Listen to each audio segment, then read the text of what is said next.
Promo cards are free money. For example, this Pikachu with gray felt hat promo card, which I got for free by making a purchase on the Pokémon Center website.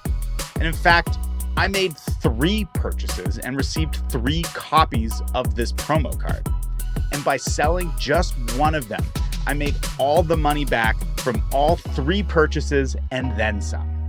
And today, the card is worth even more than I sold it for, selling for $300 or more raw. And so, with the 2024 illustration contest promo cards that have just been released, the question is, are these latest promo cards free money? And to answer that, we need to look at 3 things. First, what makes promo cards so valuable? 2, what has happened to the price of other promo cards in the past? And finally, what do I think is going to happen with this latest promo release? Let's get into it. Ladies and gentlemen, welcome back to the TCG Buyers Club. My name's Gray, I buy cardboard, and I make collecting and investing in Pokemon simple. Now, there are all kinds of promo cards. And in fact, most of them come included in different Pokemon products. Often, these are just slightly different artworks of an otherwise regular print card. A somewhat recent example is this Roaring Moon EX promo, which came in the aptly named Roaring Moon EX box. It is literally just a slightly different version of the regular card you could pull from the set. But in addition to that, we have things like pre-release promos from build and battle kits. And sometimes we get what I think are more special promos like the Charizard cards from the Charizard Ultra Premium collection. And with all of these product promo cards, the prices can vary widely, just based off of their desirability and ultimately how many were produced. But in general, by being released in sealed products, these types of promos are generally produced in really high quantity. And so in the end, it's only the particularly special versions that can become worth all that much in the future. For example, the Charizard V-Star from the Charizard UPC. This is a beautiful card, and for years you could buy it for about $10 raw on TCG Player. But today, it's actually selling for closer to $30 or $35, and in a PSA 10 graded example, it could sell for $350 or more. Don't get me wrong, these were extremely widely available. New collectors today might not remember the time when those Charizard Ultra Premium collections sat on shelves selling for $90 or less, way below their MSRP price. But what allows the promo cards from this product to start appreciating is just that they are in fact somewhat special. And more importantly, in the current market where tons of new collectors have re-entered, there's more people than ever before who want it. And so the price starts to go up. But that's just the story of these product promo cards, because my Pikachu with gray felt hat wasn't included in a product. It was given away for free. And ironically, it's often the promo cards that were given away for free that end up having the most long-term value. And the reason is just that they can sometimes be hard to get. Free promo cards like this often have a limited release window or require you to be in a specific place at a specific time. If you aren't actively engaged in the hobby at the time the promo becomes available, you're probably not going to get it. And even if you were, you may not have the opportunity. With this Pikachu, I got pretty lucky. It was distributed with sales on the Pokemon Center website, and I was able to get my 3 orders in pretty quickly. And this Pokemon Center release strategy is actually pretty generous. A lot of collectors were able to get 1 or more copies of this Pikachu. And today, the supply is quite high if you look at the graded pop reports. But not every promo card is that easy to get. For example, the Scream Mimikyu card, a Japanese exclusive promo card released in 2018, could only be acquired from a limited time art exhibit in Japan. Meant you had to be in Japan during a specific time and attend a very specific event. Naturally, very few people were able to get it because of that.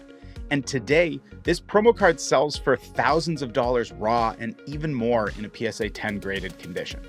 And so this tells us the real driver of the value of these promo cards.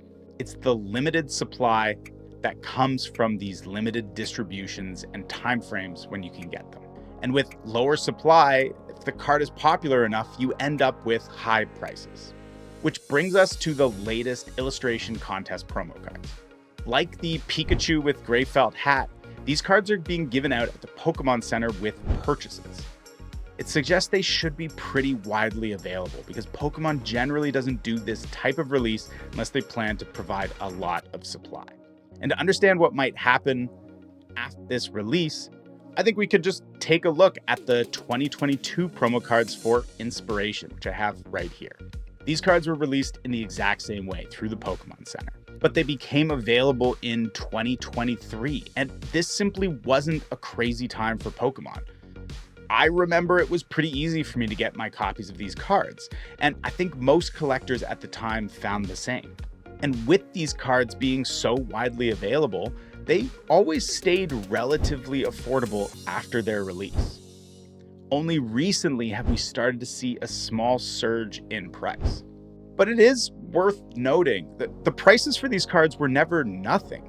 All of them tended to sell in the high single digits, and because they come sealed with all 3 cards in one sealed pack, you could easily sell the sealed pack of 3 cards for $20 to $30 pretty easily, which is not bad for promos you got for free.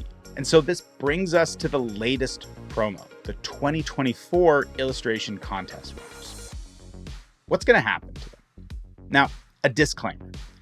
I'm actually recording this video a week before these cards come out. So by the time you watch this, what I may have to say may seem utterly brilliant or terribly wrong. Make sure to let me know in the comments below whether I got it right. And so with these new promos, here's the thing. The past performance of the 2022 promos simply isn't a guide here. The market is completely different. In this booming market, there are more collectors than ever before who are going to be aware of and likely try to get these cards. It's very possible as they become available, they're going to sell out quickly and prices on the secondary market will rise. And I think we haven't seen the Pokémon Company ramp up their printing in any significant way since this boom happened. So it does seem likely to me that these new promos will be relatively undersupplied compared to the massive market demand. And so if that's true, we might have another gray felt hat Pikachu on our hands. There's simply no better catalyst for a rapid short-term rise in price on a promo card than a large number of people who wanted the card and couldn't get it. But it all comes down to the supply. And while I'm speculating there won't be enough supply, we actually have no idea what the Pokémon Company has planned or what they might do after the release. Because even if these cards sell out super quickly and there's tons of collectors who miss out on their chance to get them, that exact scenario is the perfect reason for the Pokémon Company to release more and do another promotion to distribute more of these cards in the future. And I think that's the thing about promo cards. It can be pretty easy to differentiate between the really great and really underwhelming promo card releases. But when it comes to their value, we can't really know which ones will perform until we know what the supply is and until we see if we're lucky enough to be able to get them ourselves. To me, trying to make any plays with a release like this seems extremely risky because of all these variables. We have no idea what's really going to happen to that supply or how much long-term demand there will be for these promos. So to me, I'm going to be doing my best to get some copies for my collection. I'm not planning to make any plays on these cards. So hopefully after talking through what makes promo cards valuable and what happened with the past releases, it gives you a better understanding of what we might expect with this new promo release and helps you make better decisions with your time and your money. If you liked this video and this analysis, don't forget to give me a thumbs up and subscribe so you don't miss any of my future videos. And if you really want to support me, Check out my newsletter. The link to join will be below the video. It's the absolute best way to get my latest thinking on Pokemon and the best way to support me and the content I create here. It's totally free to sign up, and you can unsubscribe at any time. And YouTube has a recommended video for you right here. Definitely check it out if you like this. I'm sure you'll love that one as well. And as usual, thank you so much for tuning into the TCG Buyers Club. My name's Gray, I buy cardboard, and I'll see you in the next video.